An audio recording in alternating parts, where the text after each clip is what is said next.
Hello, everyone. The clip you're about to hear is from one of our exclusive Patreon episodes on a recent horror release, and just like all of our other episodes, it might include major spoilers for said horror release, so don't listen to it if you haven't already seen it. You've officially been warned. And if you'd like to hear the full episode, just head on over to patreon.com/horrorqueers and subscribe today. Without further ado, here is your exclusive Patreon clip. And it's also a thing where it's like, as a game fan, I'm like, I want this movie to show people like you that haven't played the games why I like this franchise so much, right? To be like, oh yeah, like look at that. And unfortunately, I think that's where my grief from this movie comes, is nothing in this movie I feel like I can show someone to help them understand why I love this franchise. Unless I just make them play the game. Yeah, I don't think that this film is going to draw people who aren't gamers back to the game franchise. If anything, this feels like it's a very reverent film. Like, there were a lot of times where I thought, I think I'm just missing something because I don't understand what it's referencing, because it is so clearly referencing a shit ton of things. It very much felt like I was watching Easter Egg the movie, but not understanding the references. So on one hand, it mostly works as a okay-ish action film. Like, I didn't hate it. It's not like I never want to watch it again. It just felt like it was okay. You know, like I walked out of it and thought, okay, well, that wasn't the worst time I've ever spent at the movies. But I'm also not rushing out to tell people, hey, you've got to go see this film because it's so fun. Well, that's the thing with the Easter eggs, though, and we touched on this at the beginning, where it's like, hey, you don't get the joke about the snake and the shark. Okay, that's an Easter egg, but that joke isn't like... It's okay if you don't get it. It doesn't affect your viewing experience of the film. Exactly. Whereas, to me, again, something like Lisa Trevor wearing a face mask, it's like, that's something that you could have maybe delved into a little bit more. Mm-hmm. Unless we're doing exposition like, you don't know what the Spencer Mansion is? He doesn't know what the Spencer Mansion is. The Spencer Mansion was made by Oswald Spencer, the head of the Umbrella Corporation. Oh my God. It's a little tenured. Yeah.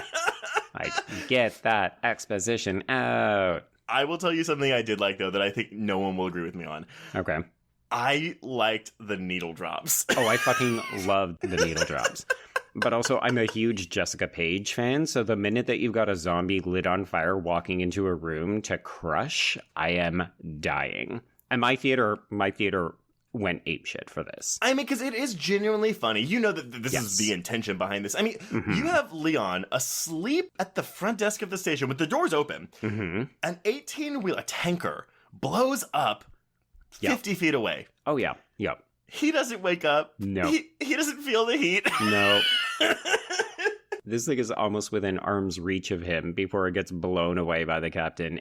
Everything about this is so ridiculous. I thought, here's the energy, and here's the fun, and here's the funny. I wanted more of that.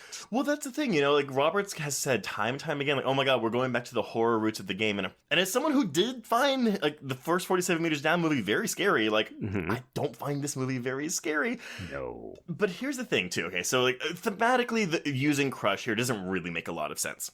One of the main aspects of the second game is that you have this villain, this tyrant called Mr. X, and he stalks you throughout the fucking police station constantly throughout the game. You can go into a safe room and you can escape, but that's it. Mm-hmm. Wouldn't it have made sense if you had, maybe not this villain because they couldn't afford it, but like some recurring villain that kept coming after Leon, and so finally, like in the big climactic moment when it comes again, we get Crush playing. I don't know. Like, just something to be like, oh my God, you again? It's just a little crush. I mean, I can definitely see what you're saying. I gathered what the intention was here was we were making fun of nostalgia. Because this film, we haven't said it for folks who haven't seen the film, this movie is set in the 90s because that's when the first game comes out. Mm-hmm. And so they're doing needle drops that are representative of the times. They're doing technology. Like my theater really laughed when the helicopter pilot is playing Worm. Oh, oh man, that was what you Canadians call it, because I always called it Snake. Oh, maybe it is Snake. Sorry, it's not a game I actually played. So.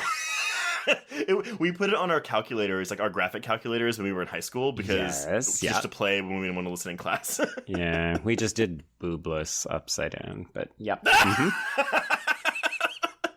But yeah, it was stuff like that where I thought, oh, this is cheeky. This is knowing, a little, wry, wink, wink, nudge, nudge kind of thing. And all of that I thought was really fun and funny. It was just that we had to keep cutting back to either the more serious stuff or the more game-oriented stuff, and it didn't always connect.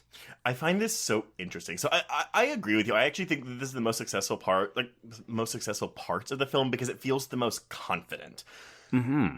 Unfortunately, where a lot of game players are going to disagree is that a lot of people hate all that stuff. They hate Leon. They hate these needle drops. They hate the humor in it. No, Leon is so good. Like, I wanted all Leon all the time. Even though I like the other characters, I like the other actors. Leon, for me, 100%, Avon Jogia is the best part of this film, hands down. That's so funny. I mean, it's really coming from people being like, because Leon is a fan favorite character, and he may be a rookie, but he is not incompetent. He is not comic relief. He is a take charge person that gets shit done.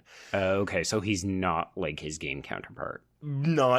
Him and Jill are the furthest removed from their game counterparts. They are not the same characters. Which, again, with both of them, I'm fine with Jill because I like this portrayal of the character, even though it's not my Jill. Mm-hmm. Not my Jill. No, but people are really mad about the Leon thing because they're like, you took this character who is a really good get shit done character and made him a buffoon. Yeah, but we already have an entire cast of people who get shit done. And the whole point is that Leon becomes that by the end of the film / into successive sequels. People, it's called a character trajectory.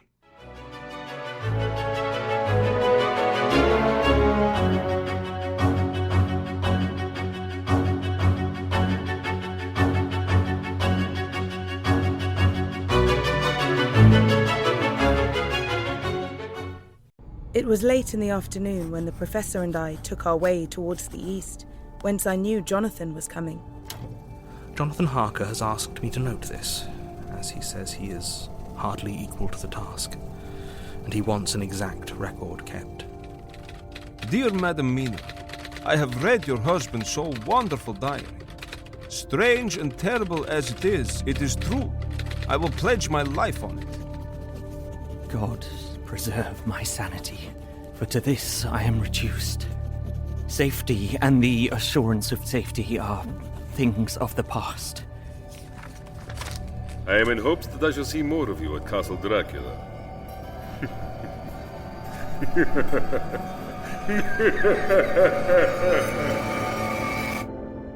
Listen to Regarding Dracula wherever you listen to podcasts, or find us online at bloody.fm.